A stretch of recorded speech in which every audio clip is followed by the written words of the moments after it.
10b - d 10 10 B minus D, ये लकड़ी का साया मालूम करने का कुलिया है जी। ये कुली पूरा कुलिया जो है ये आपको जो नज़र आ रहा है 10 इनवर्स ब्रैकेट शुरू 2 2 जमा 10 ब्रैकेट शुरू B minus D double bracket बंद। ये जो पूरा मैंने कुलिया लिखा है ये असर का ज़ाविया शम्स मालूम करने का कुलिया है, असर का ज़ाविया शम्स मालूम करने का कुलिया है। कैसे है ये, इसको अभी हम साबित करते हैं। और उसमें जो ये वाला जो हिस्सा है ये साया असली मालूम करने का जी। साया असली यानी लकड़ी का साया असली जो निस्फ़ नहार के वक्त होता है, किसी भी चीज़ का साया असली, लकड़ी ज़रूरी नहीं है, उसको मालूम करने के लिए ये 10 B माइनस डी जो है ये इसका कुलिया है जी। B माइनस डी, बी तो आप जानते हैं क्या है, आर्जुल बलद। डी क्या होता है, मेल शम्स।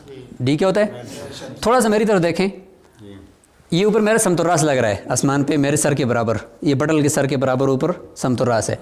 समतुर्रास से सूरज आजकल ख़त इस्तिवा से भी नीचे जा रहा है ना, तो समतुर्रास से सूरज जो है वो जहाँ तक है ये अगर मुझे मालूम हो जाए, वही जो हमने अर्जुल बलद मालूम करने के लिए किया था जो प्रोसेस, अगर ये पूरा मुझे दर्जात में मालूम हो जाए, ठीक है, अर्जुल बलद तो मुझे पहले से मेरा मालूम होगा, ख़त इस्तिवा से ऊपर 34 दर्जे है, उससे नीचे आजकल मसलन सूरज चल रहा है तो उसको भी मैं मज़ीद अगर साथ जमा करूँ मेल शम्स को, तो मेल शम्स को और उसको मैं इधर तो लिखा हुआ है माइनस है, लेकिन उधर भी माइनस है, आजकल मेल शम्स भी माइनस में चल रहा है, तो माइनस माइनस बराबर जमा होता है। माइनस बराबर क्या होता है, हम तो माइनस लिखेंगे लेकिन वो खुद बहुत जमा हो जाएगा हमारे अर्जुल बलद के साथ। वो मेल शम्स आजकल जो नीचे माइनस में चल रहा है वो जमा हो जाएगा, तो हमें समतुर्रा से सूरज का फासला मालूम हो जाएगा कि ऐन निस्फ़ नहार के वक्त सूरज जब होगा तो हमारे समतुर्रा से सूरज का कितना फासला होगा। ठीक है जी, ये हमें मालूम हो जाएगा ना। तो ये B माइनस डी से हम वो मालूम करते हैं, उसका हम 10 निकालते हैं तो हमें जो है साया असली मालूम हो जाता है। कैसे देखें भी, मिसाल के तौर पर ये सूरज है, ठीक है जी, ये आजकल हमारे यानी हमारा अर्जुल ख़त इस्तिवा ऐसे कहीं बन रहा होगा और उससे आजकल नीचे चल रहा है, ठीक है। यहाँ पे हमने एक लकड़ी खड़ी कर दी, ये लकड़ी हमने खड़ी कर दी, 1 मीटर लकड़ी है। कितनी है, 1 मीटर लकड़ी है, ठीक है जी। ये इसका साया बनेगा, इसका साया होगा, ये सूरज की शुआ होगी, ठीक है जी। और ये इस लकड़ी का समतुर्रास है जी, ऊपर आसमान में जाकर लग रहा है, गोया कि बटल का जहाँ पे हम खड़े हैं ये उसका समतुर्रास है।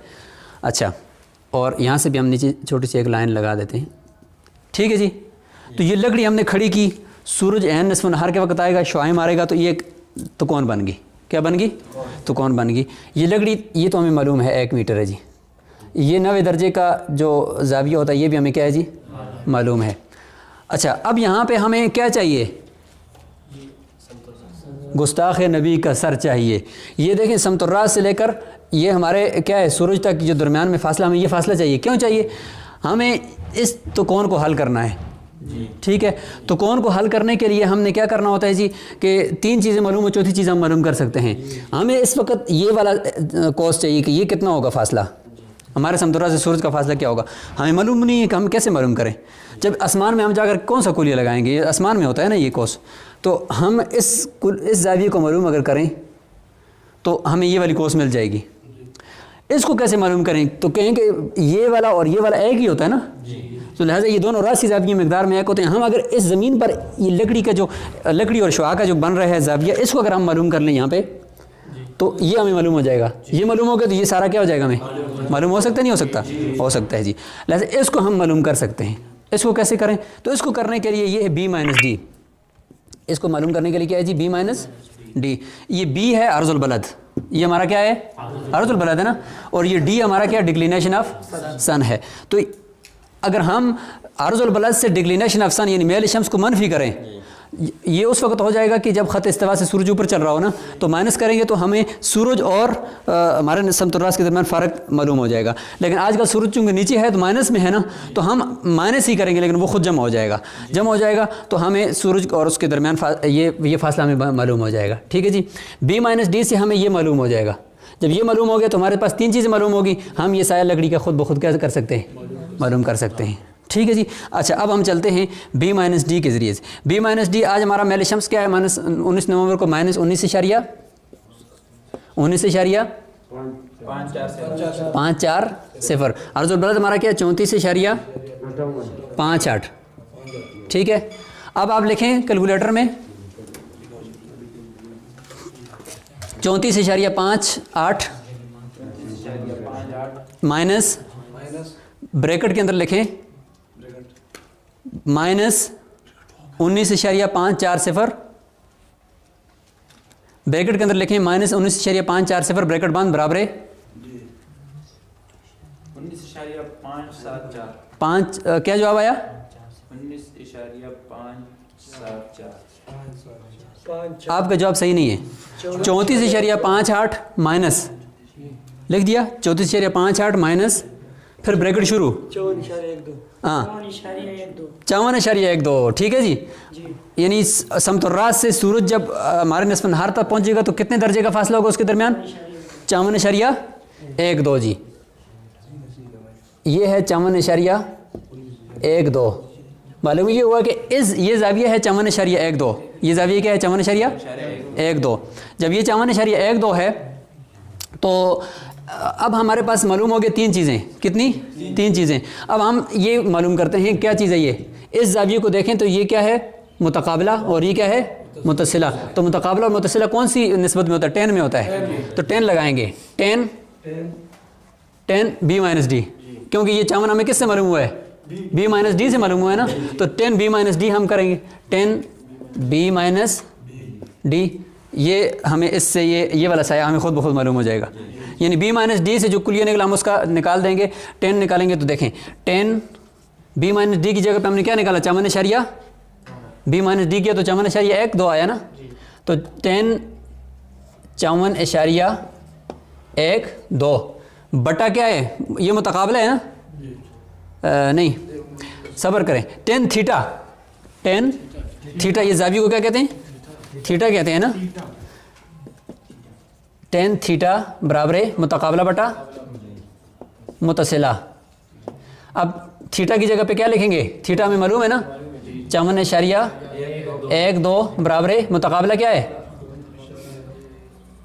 जी मुतकाबला हमें मालूम नहीं है ना मुतकाबला मालूम नहीं है इस तरह लिखेंगे मुतकाबला बटा 1 क्या है मुतकाबला बटा 1 अब आपने लिखना है 10 निकाल दें आप 10 54.12 अच्छा उसी प्रोसेस में अगर चलें तो 10 को हम ये जो 54.12 है ये उधर चला जाएगा ना और 10 अपनी जगह पे रह जाएगा हाँ बल्कि आप निकाल दें यहाँ पे 1.382 ठीक है जी ये है मुतकाबला बराबर है 1 का कोई मतलब नहीं होता ना ये काट देंगे तो मुतकाबला बराबर है 1.382 मतलब ये है कि आज निस्फ़ नहार के वक़्त लकड़ी का साया 1 मीटर और 382 सेंटीमीटर होगा जी ठीक है जी ये हमें साया असली मालूम हो गया तो आज के सबक में हमने साया असली मालूम कर लिया इस प्रोसेस के साथ पहले हमें ये ज़ाविया मालूम करना है b माइनस डी से उसके बाद हमने ये करके हमने लकड़ी का साया मालूम करना है अगले के अंदर हम फिर ज़ाविया शम्स मालूम करेंगे जब हमें ये लकड़ी का साया मालूम होगा साया असली मालूम होगा अब इसकी 1 मिसल और इसकी 2 मिसल पे हम जाएंगे अस्सलाम वालेकुम व रहमतुल्लाहि व बरकातहू।